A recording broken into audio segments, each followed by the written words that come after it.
spiritual.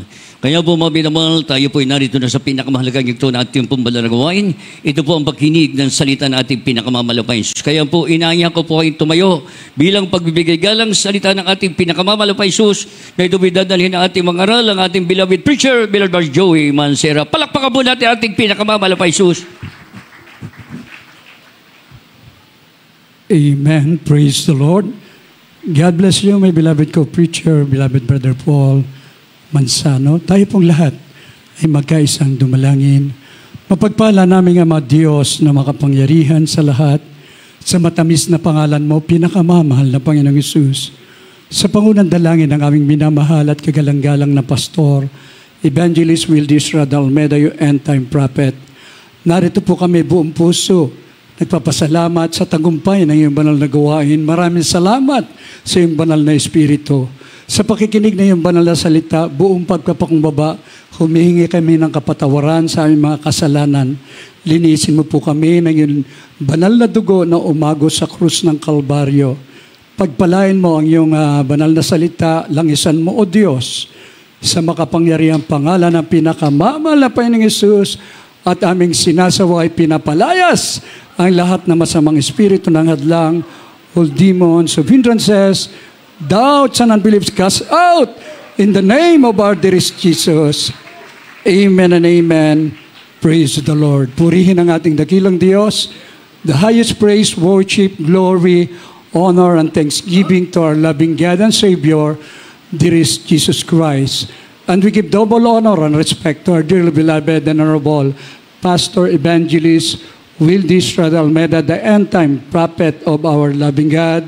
And we will always remember and cherish the precious memories and the blessed teachings of our dearly beloved and honorable Assistant Pastor, Lina C. Almeda. To the beloved children, children-in-law, grandchildren, great-grandchildren, to the whole beloved family, mula po dito sa bansa po natin, sa buong mundo, mga minamahal ko, ay tayo binabati po natin sila ng isang magandang hapon. We love you so much. And welcome back po sa ating beloved Minister June, beloved Pitch, beloved Matt, and beloved Ray, maging ating beloved Jason. Hallelujah. Tunay ang pagtatagumpay ng ating banal na gawain, mga sanmampanig ng mundo. Ang pinag-uusapan dito ay ang tagumpay, victory in the name of our dearest Jesus. Amen. Kaya nga mga minamahal, atin basahin ang unang talata po, mga minamahal ko, the perfect heart. 2 Chronicles chapter 16, verse 9. Atin pong basahin. Amen. The second book of the Chronicles, chapter 16, verse 9. For the eyes of the Lord run to and fro throughout the whole earth to show himself strong in the behalf of them whose heart is perfect toward him. Herein thou hast done foolishly. Therefore from henceforth thou shalt have wars.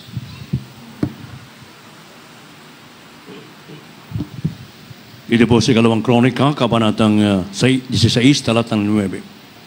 Sapagkat ang mga mata ng Panginoon ay nagsisiyasat sa palibot ng buong lupa upang pakilala ng matibay sa kagagaling ng mga iyon na ang puso ay sakdal sa Kanya. Ikaw ay gumawang may kamangmangan sapagkat mula ngayon magkakaroon ka ng mga pakikipagdigma. Amen. Amen. Praise the Lord. Palakpakan po natin ang ating dakilang Diyos. Hallelujah. Praise the Lord. Lahat magsabing praise the Lord. Sapagkat ang mga mata ng Panginoon ay nagsisiyasat sa palibot ng buong lupa upang ipakilala na matibay sa ikagagaling ng mga yaon na ang puso ay sakdal sa Kanya. Ikaw ay gumawa ng may kamangmangan sapagkat mula ngayon magkakaroon ka ng mga pakikidigma. Ito po'y nagaganap, mga minamahal ko. Mapalad tayo.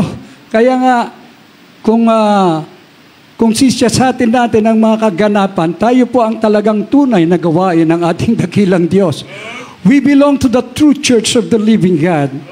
We belong to the end time Israelites, na kung saan dito nagaganap sa atin, bagamat ang ating pinakamamahal na Panginoon ipinanganak doon sa dako ng Israel, sa Jerusalem, mga minamahal ko. Ngunit dito naman nagmamanifest ang tunay na kapangyarihan at pag-ibig ng ating dakilang Diyos na ang bawat isa sa atin, mga minamahal ko. Hallelujah. Amen. Praise the Lord. Natunay po na tayo lubos na pinagpala ng ating dakilang Diyos na buhay. Mga minamahal ko. Bakit po, mga minamahal ko, kung ating titingnan po yung mga kaganapan, nag-umpisa po ang giyera, October 7. Nagdidiwang ang mga Hudyo on that time. Pero tayo, preparation ng Talipaw, Sulu Peace Mission. Mga minamahal ko, dun po nilusob ng mga terorista ang bansa ng Israel na kung saan marami pong hinostage at pinatay. Ngunit samantalang tayo, October 7, October 8, pinagbubulay-bulay natin. Pinasasalamatan natin ang ating pinakamamahal na Panginoon na tunay ang kapangyarihan ng Diyos na dahil sa perfect heart, pusong talagang umiibig sa ating dakilang Diyos ng ating dearly beloved pastor. And I will give you pastors according to mine heart, which shall feed you with knowledge and understanding.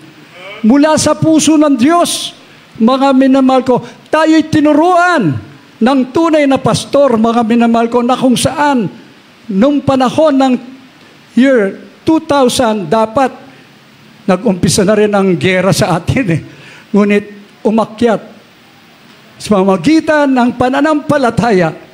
Ang daladala ay Biblia, ang daladala ay bigas, ang daladala ay tulong finansyal, pag-ibig ang dala, mga minamahal ko. Pusong dalisay mula sa ating pinakamamahal na Panginoon at nagtagumpay, mga minamahal ko. Yung mga mababangis na mga terorista, mga apo-sayap, ay bumait sila. Ang kanilang mga armas ay hindi nagtagumpay. Yung may mga karamdaman doon, mga minamahal ko, na mga foreign hostages, ipinagpray, nagsigaling sa kapangyarihan ng ating dakilang Diyos. Yan ay siniselebrate natin taon-taon dahil yan ay kabutihan ng ating pinakamamahal na Panginoon. Ngunit ang sabi po ng banal na kasulatan, mga minamahal ko, ikaw ay gumawang may kamangmangan sapagkat mula ngayon magkakaroon ka ng mga pakikidigma.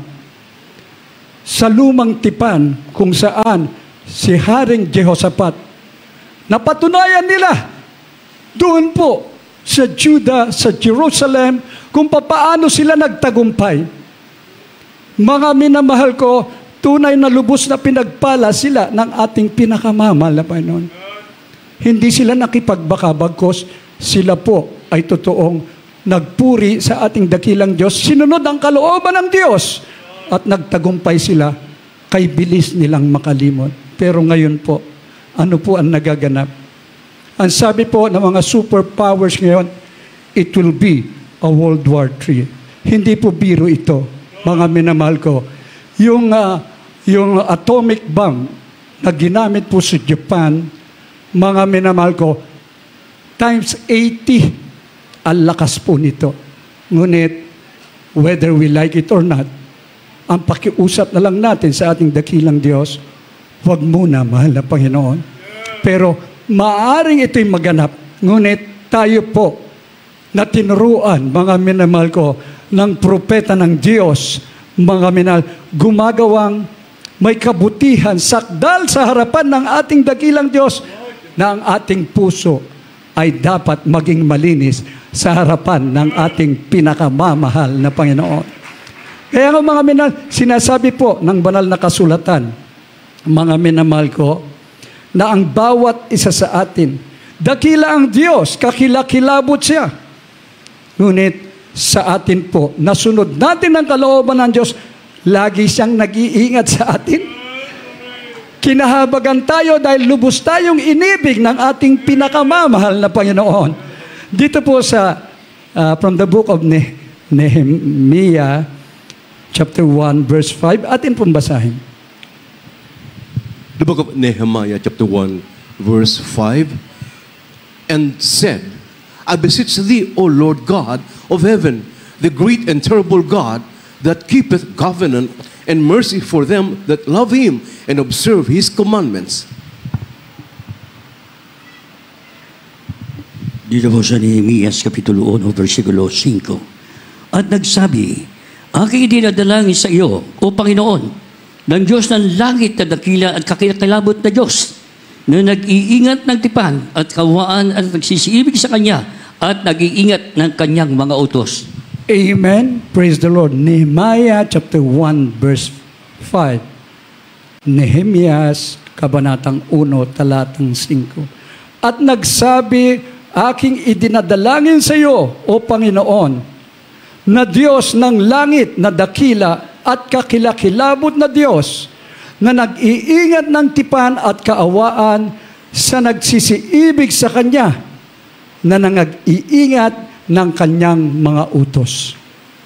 Kaya nga mga minahal, tinuruan tayo ng ating dearly beloved parents in the Lord and the beloved children, na tunay na magkaroon tayo ng takot sa ating dakilang Diyos. Ang laging masusunod ay ang ating pinakamamahal na Panginoon. Ang Kanyang kalooban lagi, mga minamahal ko, ang kailangang masunod, hindi yung saganang atin. Mga minamahal ko, natuto tayong magpakumbaba. At totoo po, tayo rin naman po ang nakinabang. Ano-ano mga himala? Bilangin natin isa-isa, ang dami. Mga minamahal ko, dito may binaril ng shotgun. 12-gauge shotgun yun. Ating mga kapatid, tumalsik lang yung bala. Amen? Butas ang t-shirt, pero katawan niya, hindi na butas. Amen? Praise the Lord. Nakuryente, makailang beses, ilang paulit-ulit yan, mga patotoo na mga kapatiran, 34,000 volts na kuryente. Pagbagsak, sabi nila patay. Pero sa panalangin ng propeta, buhay. Lahat magsabing, praise the Lord. Pinagsasaksak kung ano-anong mga kaganapan. Mga minamahal ko, meron nga tayong mga kapatid din, nandun sa eroplano. Nagkaroon po ng talagang delikadong kalalagyan. Babagsak ang eroplano. Sa'y lumuhod nagpuri sa Diyos. Sumisigaw ng hallelujah, praise the Lord.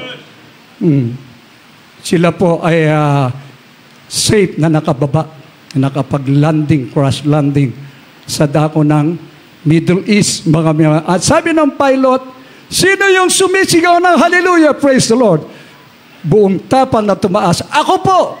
Habang ikaw ay nananalangin sa Diyos mo, merong kamay na humawak doon sa ating eroplano.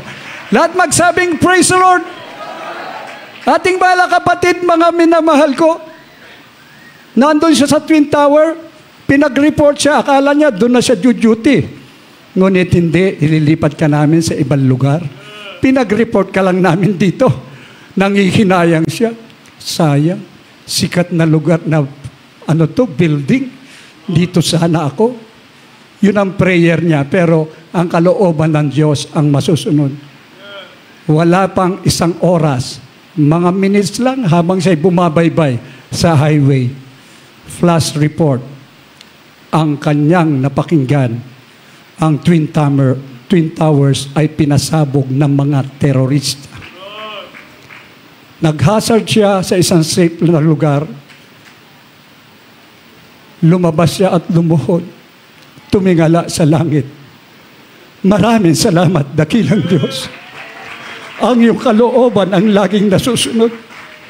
At totoong pinag-iingatan mo kami. Ganoon pag umibig ka ng lubos sa ating pinakamamahal na Panginoon. In these last days, nasaan ang pag-ibig, mga minamahal ko? Dalawang pangulong utos ang nais ng ating pinakamamahal na Panginoon upang pwedeng pagbigyan niya, magkaroon pa ng kapayapaan, upang ang tao'y lumapit pa. Dahil ang nais ng Diyos, yung kaligtasan ng bawat kaluluwa na tayo'y nilikha upang magmahalan, ibigin ang bawat isa, higit sa lahat, ang Diyos na lumikha sa atin, ang Diyos na nagkatawang tao na tumubos sa ating mga kasalanan. from the book of St. Mark, chapter 12, verse 29 and 30 The book of Mark, chapter 12, verses 29, and 31. 30, and 31. And Jesus answered him, the first of all the commandments is, Hear, O Israel, the Lord our God is one Lord, and thou shalt love the Lord thy God with all thy heart, and with all thy soul, and with all thy mind, and with all thy strength. This is the first commandment. And the second is like, namely this, Thou shalt love thy neighbor as thyself. There is none other commandment greater than this.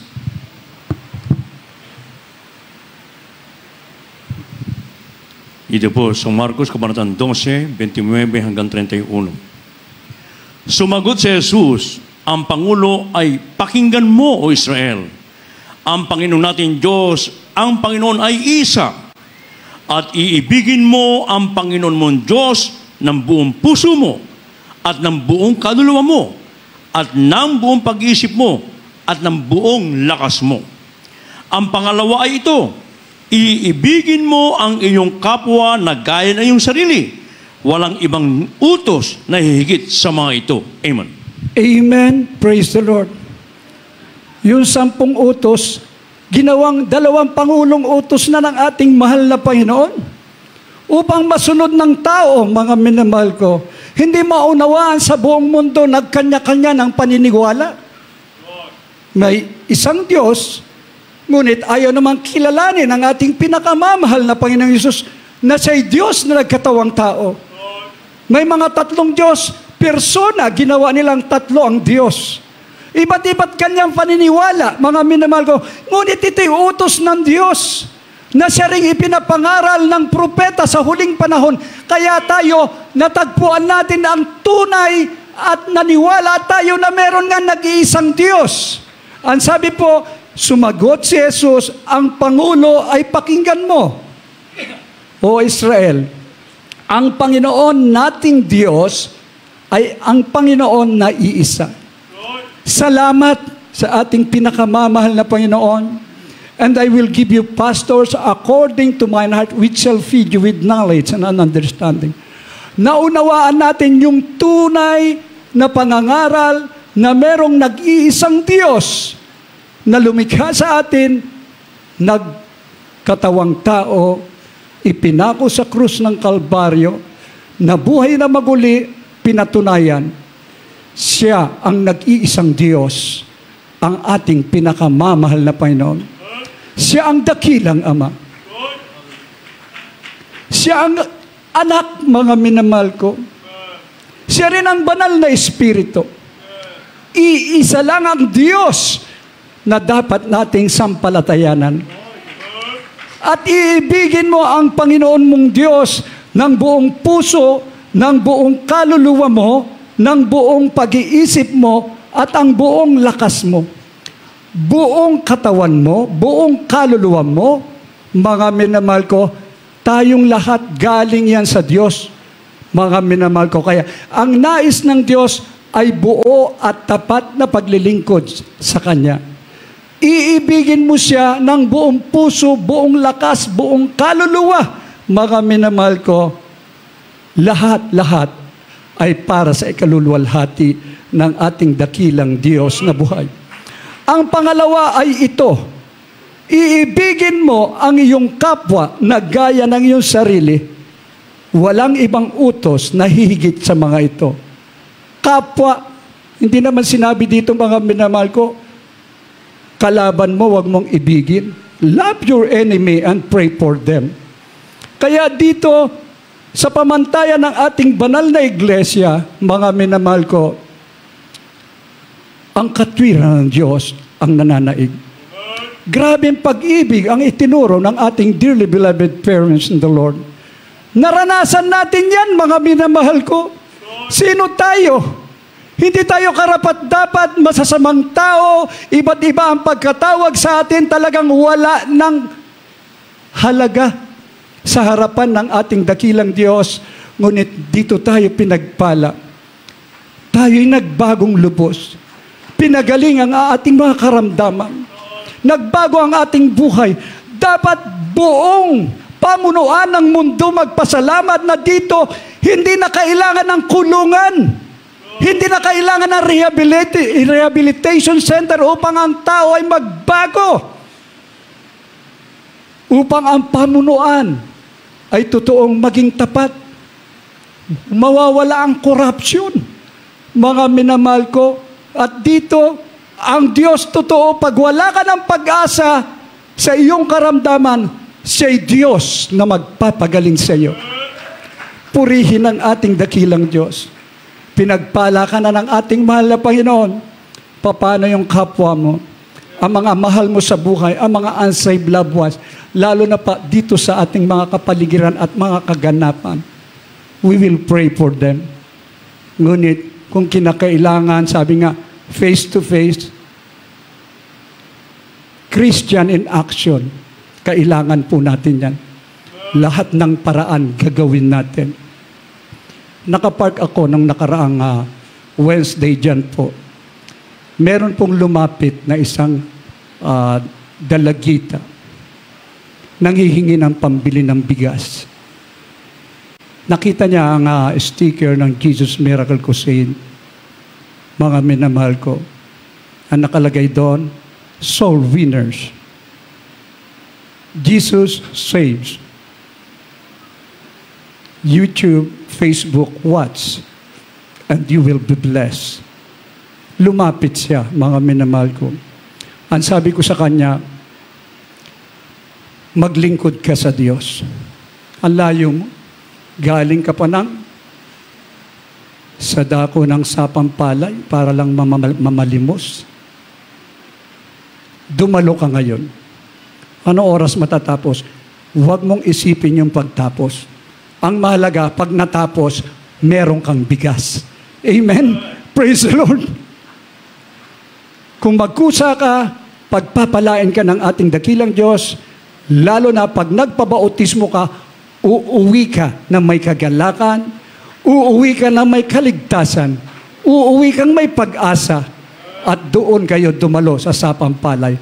Iwanan mo ang kongregasyon. Sabi niya, kasi save lang namin sa ibang kongregasyon, walang kabuluhang kongregasyon yan. Dito totoo. Pakakainin ka ng Diyos. Higit sa lahat, yung kanyang banal na salita. To make it short, siya po ay nagpabautismo sa pangalan ng ating pinakamamahal na Panginoong Hesus. Eto, uuwi kang may bigas dahil ang Diyos mismo sa Kanya galing ito, hindi sa akin. Kusang loob ko ito dahil nangungusap ang ating dakilang Diyos, kinakailangang ibigin namin ang aming kapwa para sa kaligtasan.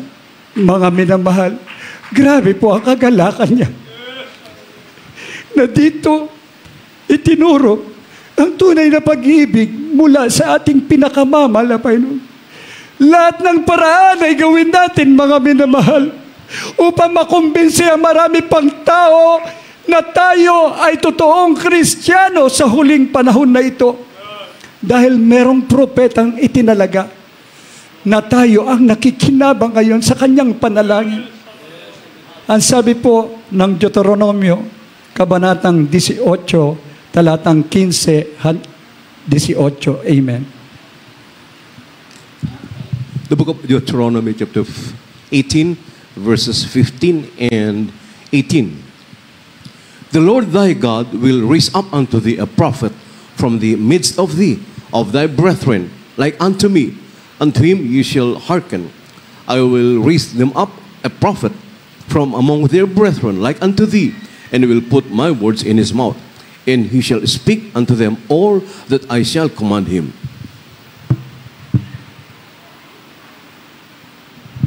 Dito po sa Deuteronomio Kapitulo 18, versikulo 15, talon sa 18. Palilitawin sa iyo ng Panginoong Diyos ang isang propeta sa gitna mo. Sa iyong mga kapatid, naghahaya ko, sa kanya kayo makikinig.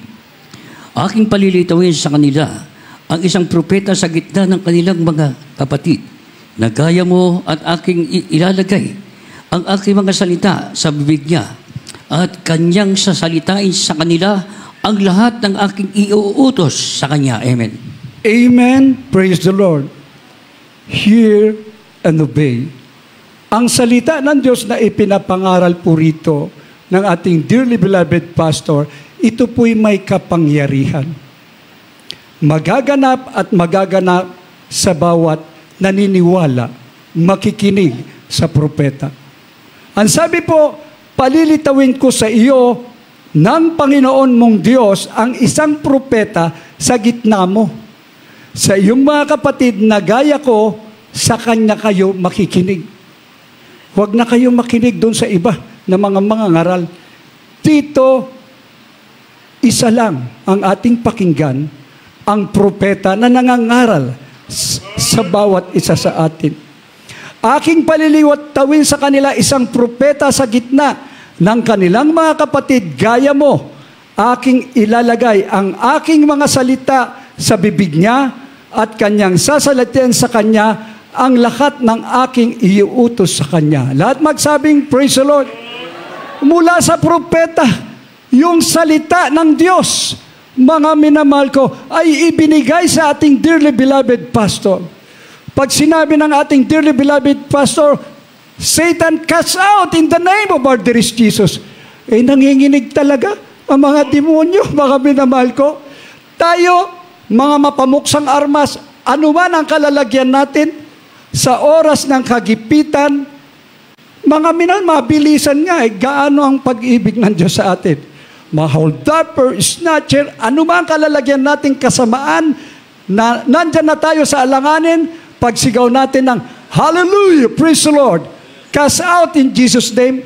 Totoo po, nagsisilayas ang masamang espiritu. Mga bagyo, mga kalamidad.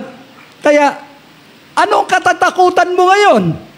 Kahit na times 100 pa, ang lakas na mga bomba na nuklear, mga minamahal ko, mas higit pa dyan ang kapangyarihan ng Diyos dahil meron tayong kapangyarihan. Pwede nating ipagsigawan, suspended in the air, cast out in Jesus' name. Lalayas yan Hindi puputok sa lugar mo. Bakit? Kasama natin ang ating pinakamamahal na Panginoon Jesus. Marapat lang kung anong puno, siya rin ang bunga, mga minamahal ko. Inalagaan tayo ng pananalangin pag-aayuno.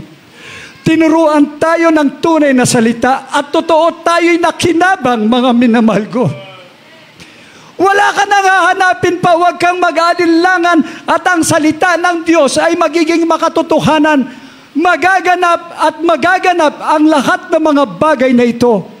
Ngunit, ang pangako ng Diyos sa bawat isa sa atin, mga minamahal ko, tayo po ay magiging matatag at tayo po ay giginhawa habang nandito pa lang tayo sa mundo nating kinagagalawan.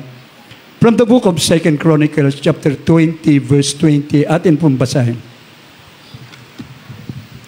The second book of Chronicles chapter 20 verse 20. And they rose early in the morning and went forth into the wilderness of Tekoa. And as they went forth, Jehoshaphat stood and said, Hear me, O Judah, and ye inhabitants of Jerusalem. Believe in the Lord your God, so shall ye be established. Believe his prophets, so shall ye prosper.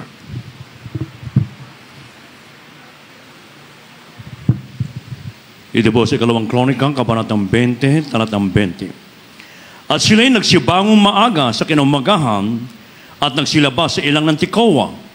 At habang sila'y nagsisilabas, si Jehoshaphat ay tumayo at nagsabi, Dingginin niyo ako, O Huda, at ninyong mga taga-Jerusalem. Sumampalataya kayo sa Panginoon ninyong Diyos, sa gayo'y matatatag kayo. Sumampalataya kayo sa kanyang mga propeta, sa gayo'y giginhawa kayo. Amen. Amen. Praise the Lord. Ito ang deklarasyon na may katotohanan. Sa kapanahunan ni Haring Jehoshaphat, wala nang paraan, talagang kukukubin sila ng kanilang mga kaaway, mga minamahal ko. Malalakas na bansa. Ngunit, nagdeklara siya. Grabe ang pananampalataya. Hari na mismo ang nagsabi, kaya sumunod lahat. Kailangan daw po sumampalataya sa ating pinakamamahal na Panginoon. kailangan mong sumampalataya sa kanyang propeta. Anong tinuro ng propeta? Magpuri kayo, manalangin kayo, mag-ayuno kayo, dahil ang pakikipagbaka ay hindi sa kaaway mo, kundi sa akin, sabi ng ating pinakamamahal na Panginoon. Naganap po, mga minamahal ko, na yung panahon na yan, marami naman silang armas, kaya lang wala pang mga nuclear weapon.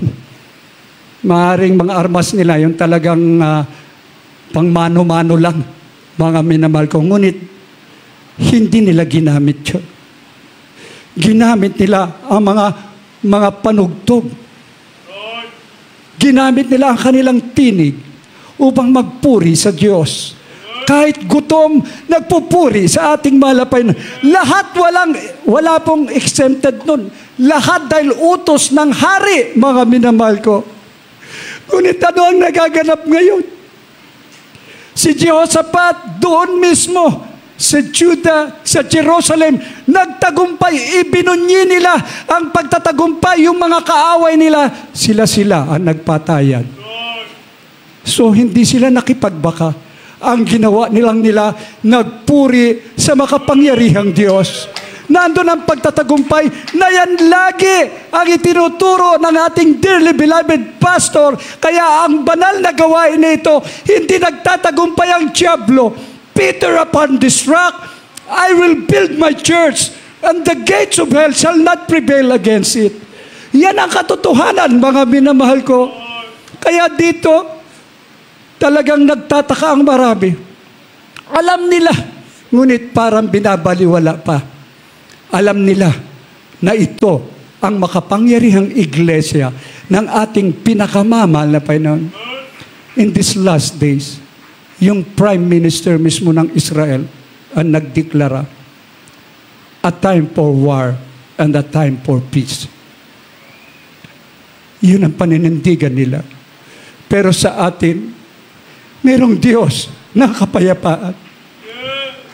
Merong Diyos na umiibig sa lahat ng tao, na ayaw niya maraming tao mapahamak, bagkus makakilala ng buong katotohanan.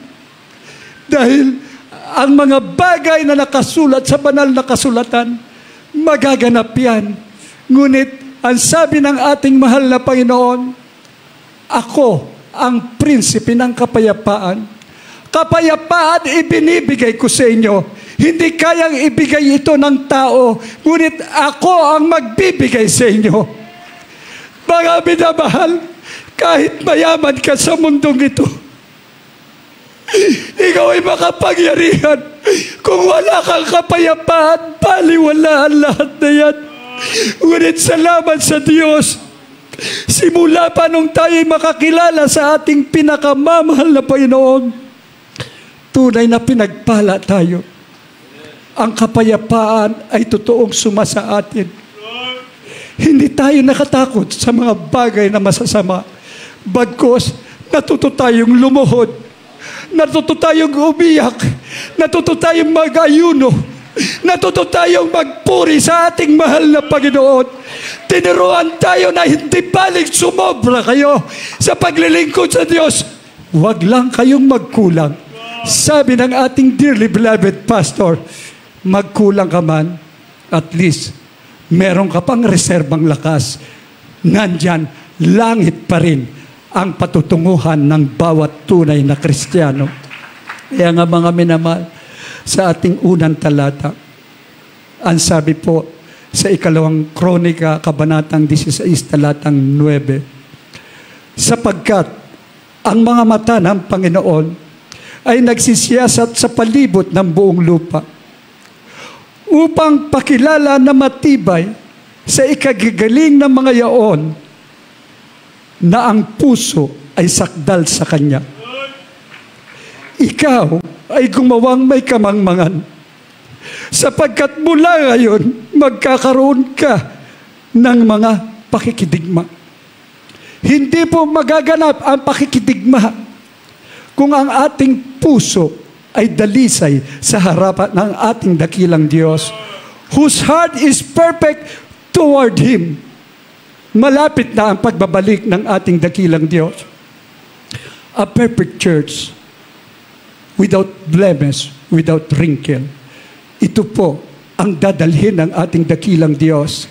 Tatakitin ng mga banal. Nakakalungkot. Pag hindi mo nasunod ang ating pinakamamahal na Panginoon, magkakaroon ka ng pakikidigma. Pinakamaganda, sundin natin ang kalooban ng Diyos upang makasiguro tayo na sa Kanyang pagbabalik, sama-sama tayo doon sa mansyon na Kanyang inihanda ay langit at buhay na wala hanggan. This is a warning.